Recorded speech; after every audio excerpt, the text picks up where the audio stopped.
নমস্কাৰ সকলোকে এলপিএনএমইচাৰ ইউটিউব চেনেলৰ আন এটা ভিডিঅ'লৈ স্বাগতম জনাইছো। আজিৰ ভিডিঅ'ৰ বিষয়বস্তু হৈছে ক্লাছ 4ৰ পৰিৱেশ কিতাপখনত থকা পাঠ নম্বৰ 5 যাৰ নাম হৈছে আহাৰৰ প্ৰয়োজনীয়তা। আজি আমি এই পাঠটোৰ ভিতৰত থকা যিখিনি ক্ৰিয়াকলাপভিত্তিক প্ৰশ্ন দিয়া আছে সেইখিনি সমাধান কৰিম। লগতে এই পাঠটোৰ পিছফালে থকা যিখিনি অনুশীলনী ভিত্তিক প্ৰশ্ন দিয়া আছে সেই প্ৰশ্নখিনিও আজি আমি এই ভিডিঅ'ৰ যোগেদি সমাধান কৰিম। পোনপ্ৰথমে আমি পাঠটো পঢ়ি পেলাই এই পাঠটোৰ ভিতৰত থকা যিখিনি মূল কথা আছে সেইখিনি অকণ থুলমূলকৈ বুজিবলৈ চেষ্টা কৰোঁ আহা। সো ইয়াত কি লিখা আছে, সুস্থ আৰু সবলভাৱে জীয়াই থাকিবলৈ আমাক বিবিধ আহাৰ লাগে। আমি ভালদৰে জীয়াই থাকিবলৈ আমাৰ কি লাগিব? আহাৰ লাগিব। আহাৰৰ পৰা আমি শক্তি পাওঁ। যেতিয়া আমি আহাৰ খাওঁ তেতিয়া আমি কি পাওঁ? শক্তি পাওঁ। আহাৰে আমাৰ শৰীৰৰ গঠন আৰু বৃদ্ধিত সহায় কৰে। আহাৰে আমাক ডাঙৰ দীঘল হোৱাত সহায় কৰে। ইয়াৰ উপৰি ৰোগ প্ৰতিৰোধ কৰাত আহাৰে আমাক সহায় কৰে। আমি খোৱা আহাৰত বিভিন্ন ধৰণৰ পুষ্টিকৰ উপাদান থাকে। এই পুষ্টিকৰ উপাদানবোৰক পৰিপোষক বুলি কোৱা হয়। আমাৰ আহাৰত থকা পৰিপোষকসমূহ হ'ল শৰ্কৰা বা কাৰ্বহাইড্ৰেট, প্ৰটিন, চৰ্বি, ভিটামিন, খনিজ লৱণ আৰু পানী। প্ৰত্যেকবিধ পৰিপোষক আমি এবিধ খাদ্যত নাপাওঁ। সেয়েহে আমি ভিন ভিন খাদ্য খাব লাগে। দৈনন্দিন কাম কাজ আৰু খেলা ধূলা কৰিবলৈ আমাক শক্তিৰ প্ৰয়োজন হয়। এই শক্তি যিবোৰ খাদ্যৰ পৰা পাব পাৰোঁ সেইবোৰ শৰ্কৰা বা কাৰ্বহাইড্ৰেট সমৃদ্ধ খাদ্য, যেনে ভাত, ৰুটি, আলু, মিঠা আলু, ৰঙা আলু, কল, মৌজোল, আখৈ, হুৰুম, চিৰা, মুড়ি, পকা কঁঠাল, পকা আম, কুঁহিয়াৰ আদি খাদ্যত প্ৰধানকৈ শৰ্কৰা বেছি পৰিমাণে থাকে। অৰ্থাৎ যিবোৰ খাদ্য খালে আমি শক্তি পাম সেইবোৰ হৈছে গৈ শৰ্কৰা বা কাৰ্বহাইড্ৰেট সমৃদ্ধ খাদ্য। ইয়াৰ পাছত কিছুমান খাদ্যই আমাৰ শৰীৰৰ গঠন আৰু বৃদ্ধিত সহায় কৰে। অৰ্থাৎ শৰীৰৰ গঠন আৰু ডাঙৰ দীঘল হোৱাত কিছুমান খাদ্য আমাক সহায় কৰে আৰু সেইবোৰক কোৱা হয় প্ৰটিন সমৃদ্ধ খাদ্য। তেনেকুৱা কিছুমান খাদ্যৰ নাম তেনে কিছুমান খাদ্য হ'ল গাখীৰ, দৈ, কণী, মাছ, মাংস, দাইল, মটৰ, মাকৈ, উৰহি, বুট, চয়াবিন, কাঠফুলা আদি। এইবোৰ হৈছে গৈ প্ৰটিন সমৃদ্ধ খাদ্য। অৰ্থাৎ এই খাদ্যবোৰে আমাক কি কৰিব? ডাঙৰ দীঘল হোৱাত সহায় কৰে আৰু শৰীৰৰ গঠন ভাল ৰখাত সহায় কৰে। ইয়াৰ পাছত তেল, ঘিউ, মাখন, নাৰিকল, বাদাম আদিৰ পৰা পোৱা শক্তি আমাৰ শৰীৰত চৰ্বি হিচাপে সঞ্চিত হৈ থাকে। প্ৰয়োজনৰ সময়ত শৰীৰক এই সঞ্চিত শক্তিয়ে সহায় কৰে। তেল, ঘিউ, মাখন, নাৰিকল, বাদাম এইবোৰ হৈছে গৈ চৰ্বিজাতীয় খাদ্য। ইয়াৰ পাছত আমি খোৱা শাক পাচলি আৰু ফল মূল যেনে গাজৰ, বিলাহী, নেমু টেঙা, তিতা কেৰেলা, চজিনা, জিকা, কাচকল, কলডিল, ফচলা, কচু, আমলখি, শিলিখা, জামু, অমৰা, মধুৰিআম, আনাৰস, লেটেকু আদি ভিটামিন আৰু খনিজ লৱণৰ প্ৰধান উৎস। ইয়াত থকা যিবোৰ শাক পাচলিৰ নাম দিছে বা ফল মূলৰ নাম আছে এইবোৰ হৈছে গৈ ভিটামিন আৰু খনিজ লৱণ জাতীয় খাদ্য। ভিটামিন জাতীয় খাদ্যই আমাৰ শৰীৰটোক বেমাৰ আজাৰৰ পৰা ৰক্ষা কৰে। আহাৰত থকা খনিজ লৱণে দেহৰ তেজ আৰু হাড় গঠন কৰাত সহায় কৰে। ইয়াৰ পাছত দিয়া আছে ক্ৰিয়াকলাপ 1। তলত দিয়া খাদ্যসমূহক কোনটো পৰিপোষক প্ৰদানকৈ থাকে তালিকাখনত লিখা। ইয়াত থকা যি উত্তৰ আছিল সেয়া মই আগতীয়াকৈ লিখি থৈছিলোঁ, তোমালোকে ইয়াৰ পৰা চাই লিখিবা। সৰিয়হটো হ'বগৈ চৰ্বি, সেইবাবে তোমালোকে এই চৰ্বিৰ ঘৰত সৰিয়হটো লিখিবা। ঢেকীয়া শাকটো হ'বগৈ ভিটামিন আৰু খনিজ লৱণ, সেইবাবে তোমালোকে ঢেকীয়া শাকটো ইয়াত লিখিবা, ঢেকীয়া শাক। ইয়াৰ পাছত আছে সুমথিৰা টেঙাটো হৈছে গৈ ভিটামিন আৰু খনিজ লৱণ জাতীয় খাদ্য, সেইবাবে তোমালোকে সুমথিৰাটো ইয়াত লিখিবা। পিঠা খালে আমি কি পাম? শক্তি পাম, সেইবাবে পিঠাটো হ'বগৈ শৰ্কৰা জাতীয় খাদ্য। লেচেৰা মাহ হ'বগৈ প্ৰটিন জাতীয় খাদ্য। মিঠা আলু হ'বগৈ শৰ্কৰা জাতীয় খাদ্য। ইয়াৰ পাছত জলপাই হ'বগৈ ভিটামিন আৰু খনিজ লৱণ জাতীয় খাদ্য। ইয়াৰ পাছত আছে পালেং শাক হ'বগৈ ভিটামিন আৰু খনিজ লৱণ জাতীয় খাদ্য। ইয়াৰ পাছত তিল হ'বগৈ চৰ্বি জাতীয় খাদ্য। গুড় হ'বগৈ শৰ্কৰা জাতীয় খাদ্য। কাজু বাদাম হ'বগৈ তোমাৰ চৰ্বি জাতীয় খাদ্য। ইয়াৰ পাছত আছে মাটিমাহ হ'বগৈ প্ৰটিন জাতীয় খাদ্য। ব্ৰেড হ'বগৈ তোমাৰ শৰ্কৰা জাতীয় খাদ্য। পনীৰ হ'বগৈ প্ৰটিন জাতীয় খাদ্য আৰু সান্দহ হ'বগৈ চৰ্বি জাতীয় খাদ্য। ইয়াৰ পৰা চাই তোমালোকে ক্ৰিয়াকলাপ 1ৰ উত্তৰখিনি ধুনীয়াকৈ লিখি ল'বা। ইয়াৰ পাছত কাৰ্যৰ ওপৰত ভিত্তি কৰি খাদ্যবোৰক তিনিটা গোটত ভাগ কৰা হৈছে। এটা হৈছেগৈ শক্তিদায়ক খাদ্য, আনটো হৈছেগৈ দেহবৰ্ধক খাদ্য আৰু ৰোগ প্ৰতিৰোধকাৰী খাদ্য। কাৰ্যৰ ওপৰত ভিত্তি কৰি খাদ্যবোৰক তিনিটা ভাগত ভাগ কৰিছে। সেইখিনি হৈছেগৈ শক্তিদায়ক খাদ্য, দেহবৰ্ধক খাদ্য আৰু ৰোগ প্ৰতিৰোধকাৰী খাদ্য। শৰ্কৰা আৰু চৰ্বিসমূহ খাদ্যবোৰে হ'ল শক্তিদায়ক খাদ্য, আনহাতে প্ৰটিন সমৃদ্ধ খাদ্যবোৰে হ'ল দেহবৰ্ধক বা শৰীৰ গঠনকাৰী খাদ্য। ভিটামিন আৰু খনিজ লৱণ সমৃদ্ধ থকা খাদ্যবোৰ হ'ল ৰোগ প্ৰতিৰোধকাৰী খাদ্য। প্ৰতিদিনে পৰ্যাপ্ত পৰিমাণে আমি কি কৰিব লাগে? বিশুদ্ধ পানী খাব লাগে। এই কথাটো তোমালোকে মনত ৰাখিবা। ইয়াৰ পাছত ইয়াত দিয়া আছে যে তিঁহ, কোমোৰা, জিকা, ভোল আদি পাচলি আৰু সমতীৰা, তৰমুজ, ৰব টেঙা, নাৰিকল, কৰ্দৈ, কুঁহিয়াৰ, মাটিকঁঠাল আদি ফলত পানী বেছি পৰিমাণে থাকে। ইয়াত থকা যিখিনি শাক পাচলি বা ফল মূলৰ নাম দিয়া আছে সেইখিনিত অধিক পৰিমাণে কি থাকে? পানী থাকে। এনে পাচলি আৰু ফল মূল খালে দেহটো শীতল আৰু সতেজ হৈ থাকে। সেয়েহে বতৰৰ পাচলি আৰু ফল মূল খোৱাটো বৰ প্ৰয়োজন। ইয়াৰ পাছত চোৱা, এইখিনি তোমালোকে পঢ়ি ল'বা। ইয়াৰ পাছত ইয়াত দিয়া আছে কাজি নেমু অসমৰ ৰাজ্যিক ফল। তোমালোকে এইটো মনত ৰাখিবা যে অসমৰ ৰাজ্যিক ফলটোৰ নাম কি? কাজি নেমু। এইটো তোমালোকৰ 1 মাৰ্কৰ কুৱেশ্যন আহিব পাৰে পৰীক্ষাত, সেইবাবে তোমালোকে এইটো অলপ ভালদৰে মনত ৰাখিবা। ইয়াৰ পাছত চোৱা, জানি লওঁ আহা। জোৰণি পানী ঘৰুৱাভাৱে সহজতে প্ৰস্তুত কৰিব পৰা এক পানীয়। ভীমকলৰ জোৰণি পানী প্ৰস্তুত কৰিবলৈ প্ৰকাৰ ইয়াত তোমালোকে এইটো চাই ল'বা। ইয়াৰ পিছত ক্ৰিয়াকলাপ 2 দিয়া আছে। ক্ৰিয়াকলাপৰ 2ৰ মই উত্তৰটো আগতীয়াকৈ লিখি থৈছিলোঁ।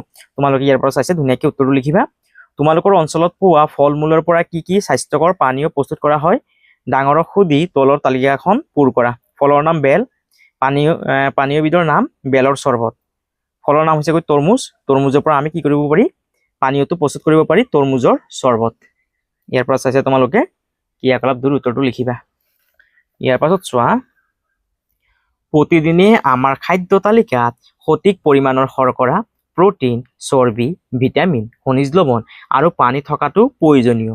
আমাৰ শৰীৰৰ বাবে প্ৰয়োজনীয় এই আটাইকেইবিধ পৰিপোষক সঠিক পৰিমাণে থকা আহাৰকে সুষম আহাৰ বুলি কোৱা হয়। অৰ্থাৎ আমি যে ডেইলি যে খাদ্যবোৰ যে খাওঁ তাত যেতিয়া শৰ্কৰা, প্ৰটিন, চৰ্বি, ভিটামিন, খনিজ লৱণ আৰু পানী থাকিব তেনেকুৱা খাদ্য কি বুলি কোৱা হ'বগৈ? সুষম আহাৰ বুলি কোৱা হ'বগৈ। সুষম আহাৰে আমাক শক্তি দিয়ে, দেহ বৃদ্ধিত আৰু শৰীৰক নিৰোগী হৈ থকাত সহায় কৰে। সুষম আহাৰ নাখালে মানুহৰ শৰীৰত প্ৰয়োজনীয় পৰিপোষকৰ অভাৱ হয়। দীৰ্ঘদিনৰ বাবে এবিধ বা ততোধিক পৰিপোষকৰ অভাৱ ঘটিলে আমাৰ শৰীৰত অভাৱজনিত ৰোগৰ সৃষ্টি হ'ব পাৰে। ক্ৰিয়াকলাপ 3 থলুৱা খাদ্য অন্তৰ্ভুক্ত কৰি সুষম আহাৰৰ থালি এখন প্ৰস্তুত কৰা। আমি খাদ্য বিভিন্ন ধৰণে সোৱাদ লগাকৈ ৰান্ধি খাওঁ। পৰম্পৰাগতভাৱেও আমি কিছুমান খাদ্য খাওঁ। উৎসৱ পৰ্বতো আমি বিভিন্ন ধৰণৰ থলুৱা খাদ্য প্ৰস্তুত কৰোঁ।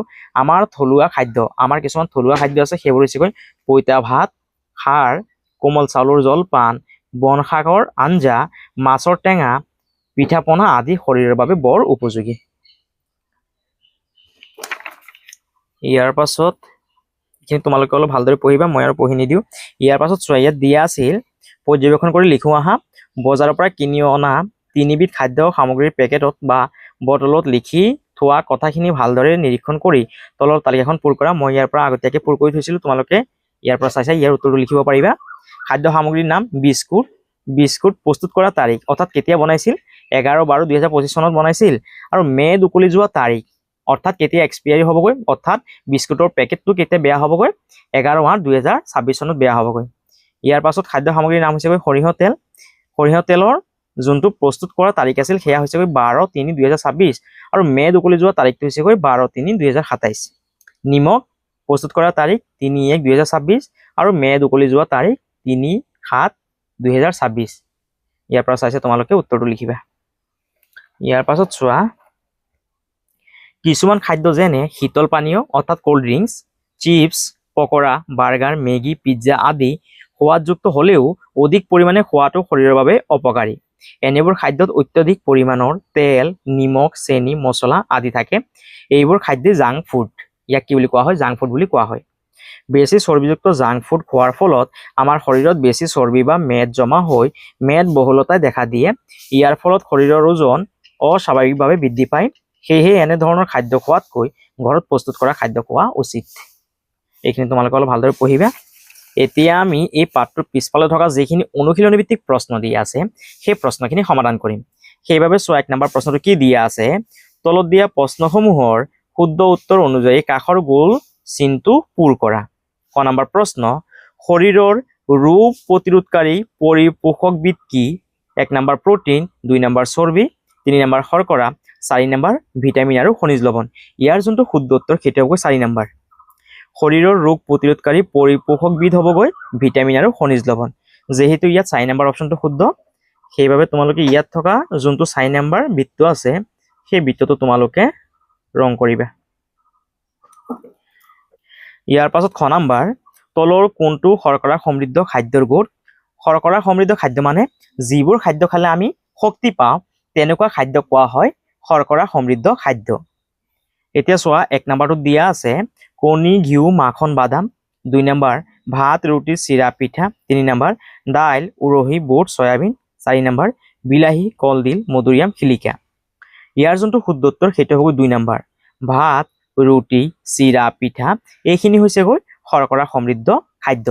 চোৱা আমি অলপ আগত পাইছিলো, চোৱা ভাত, ৰুটি, আলু, মিঠা আলু, ৰঙা আলু এইবোৰ কি শৰ্কৰা বা কাৰ্বহাইড্ৰেট জাতীয় খাদ্য হয়নে? সেইবাবে ইয়াৰ যোনটো শুদ্ধ উত্তৰ সেইটো হ'ব 2 নম্বৰ। সেইবাবে তোমালোকে ইয়াত থকা 2 নম্বৰ যোনটো বৃত্ত আছে সেই বৃত্তটোত ৰং কৰিবা। এইদৰে তোমালোকে 2 নম্বৰ বৃত্তটো ৰং কৰিবা। ইয়াৰ পাছত গ নম্বৰ প্ৰশ্ন, আমাৰ শৰীৰৰ বাবে প্ৰটিন কিয় প্ৰয়োজনীয়? 1 নম্বৰ শক্তি যোগায়, 2 নম্বৰ শৰীৰৰ গঠন আৰু বৃদ্ধিত সহায় কৰে, 3 নম্বৰ খাদ্য হজম হোৱাত সহায় কৰে, 4 নম্বৰ শৰীৰক তাপ আৰু শক্তি যোগান ধৰে। ইয়াৰ যোনটো শুদ্ধ উত্তৰ সেইটো হ'ব 2 নম্বৰ। শৰীৰৰ গঠন আৰু বৃদ্ধিত সহায় কৰে প্ৰটিনে। সেইবাবে তোমালোকে ইয়াত 2 নম্বৰ যোনটো বৃত্ত আছে সেই বৃত্তটোত ৰং কৰিবা। এইটো হ'ল আমাৰ গ নম্বৰৰ উত্তৰ। তোমালোকে ইয়াৰ পৰা চাই চাই গোল কৰি ল'বা। ইয়াৰ পাছত চোৱা 2 নম্বৰ প্ৰশ্নটো কি দিয়া আছে, ক অংশৰ লগত খ অংশ আঁচটানি মিলোৱা, অৰ্থাৎ এই ক ছাইডটোৰ লগত খ ছাইডটো আঁচটানি মিলাব লাগে। পানীয়ে কি কৰিব? খাদ্য হজম হোৱাত সহায় কৰে। সেইবাবে তোমালোকে এই পানীৰ লগত এই খাদ্য হজম হোৱাত সহায় কৰেটোৰ লগত মিলাই দিবা। চৰ্বিৰ লগত কোনটো মিলাবা? শৰীৰক তাপ আৰু শক্তিৰ যোগান ধৰে। এইটোৰ লগত তোমালোকে 2 নম্বৰটোৰ লগত এই তলৰটো মিলাবা। ইয়াৰ পাছত অত্যাধিক পৰিমাণৰ তেল, বেছি মছলাযুক্ত খাদ্য শৰীৰৰ বাবে অপকাৰী। এইটোৰ লগত তোমালোকে ওপৰটো মিলাবা। শাক পাচলি, ফল মূল শৰীৰক ভিটামিন আৰু খনিজ লৱণ যোগান ধৰে। এইটোৰ লগত তোমালোকে এইটো মিলাই দিবা।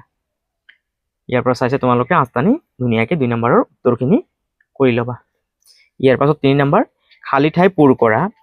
সুষম আহাৰত প্ৰয়োজনীয় পৰিমাণৰ সকলোবোৰ ইয়াত লিখিবা পৰিপোষক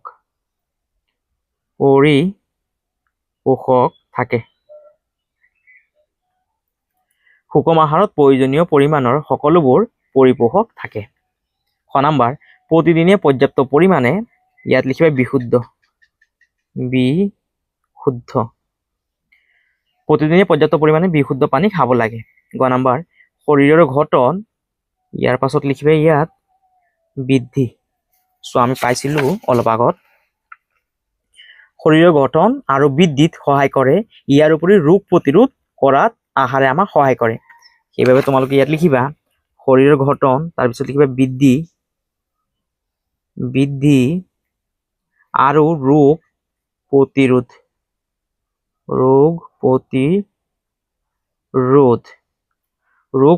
কৰাত আহাৰে সহায় কৰে। ঘ নম্বৰ, বজাৰত কিনিবলৈ পোৱা অত্যাধিক তেল, নিমখ, মছলা ইত্যাদি ব্যৱহাৰ কৰি প্ৰস্তুত কৰা খাদ্যবোৰ হ'ল, আমি অলপ আগত পাইছিলো ইয়াক কি বুলি কোৱা হয়? জাংক ফুড বুলি কোৱা হয়। Junk food. সেইবাবে তোমালোকে ইয়াত লিখিবা জাংক ফুড।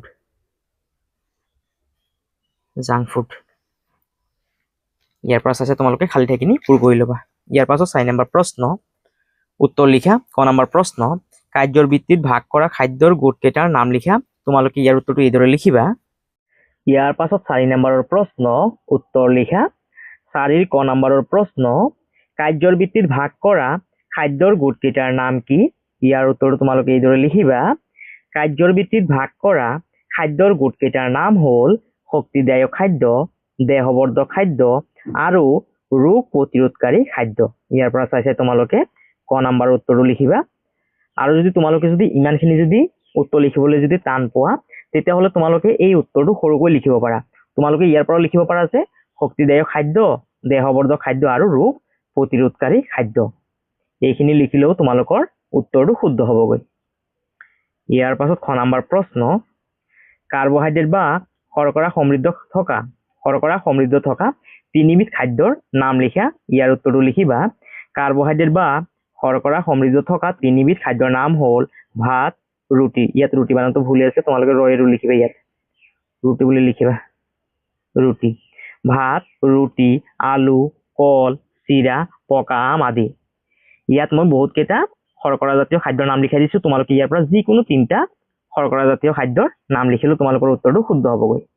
ভাত, ৰুটি, আলু, কল, চিৰা, পকা আম আদি। ইয়াৰ পৰা চাইছে তোমালোকে যিকোনো তিনিটা শৰ্কৰা জাতীয় খাদ্যৰ নাম লিখিবা। ইয়াৰ পাছত গ নম্বৰ প্ৰশ্ন, খাদ্যৰ পৰিপোষক কেইবিধৰ নাম কি? ইয়াৰ উত্তৰটো লিখিবা। খাদ্যৰ পৰিপোষক কেইবিধৰ নাম হ'ল শৰ্কৰা বা কাৰ্বহাইড্ৰেট, প্ৰটিন, চৰ্বি, ভিটামিন, খনিজ লৱণ আৰু পানী। ইয়াৰ পৰা চাইছে তোমালোকে গ নম্বৰ উত্তৰটো ধুনীয়াকৈ লিখিবা। ইয়াৰ পাছত গ নম্বৰ প্ৰশ্ন, দুবিধ থলুৱা খাদ্যৰ নাম লিখা। ইয়াৰ উত্তৰটোত লিখিবা। দুবিধ থলুৱা খাদ্যৰ নাম হ'ল পইতা ভাত, খাৰ, মাছৰ টেঙা, কোমল চাউলৰ জলপান, পিঠা-পনা আদি। ইয়াত মই 5টা থলুৱা খাদ্যৰ নাম লিখাই দিছো। তোমালোকে ইয়াৰ পৰা যিকোনো 2টা থলুৱা খাদ্যৰ নাম লিখি ল'বা। আৰু এইটো হ'ল আমাৰ গ নম্বৰ প্ৰশ্নৰ উত্তৰ। ইয়াৰ পাছত 5 নম্বৰ প্ৰশ্ন, সুষম আহাৰ বুলিলে কি বুজায়? এইটো এটা অতি গুৰুত্বপূৰ্ণ প্ৰশ্ন। এই প্ৰশ্নটো তোমালোকৰ পৰীক্ষাত আহিব পাৰে, সেইবাবে তোমালোকে এই প্ৰশ্নটো দুবাৰমান ভালদৰে চাই ল'বা। আৰু তোমালোকে ইয়াৰ উত্তৰটো এইদৰে লিখিবা। আমাৰ শৰীৰৰ বাবে প্ৰয়োজনীয় পৰিপোষক শৰ্কৰা, প্ৰটিন, চৰ্বি, ভিটামিন, খনিজ লৱণ আৰু পানী সঠিক পৰিমাণে থকা আহাৰকে সুষম আহাৰ বোলা হয়। ইয়াৰ পৰা চাইছে তোমালোকে 5 নম্বৰ উত্তৰটো ধুনীয়াকৈ লিখিবা। ইয়াৰ পাছত 6 নম্বৰ প্ৰশ্ন,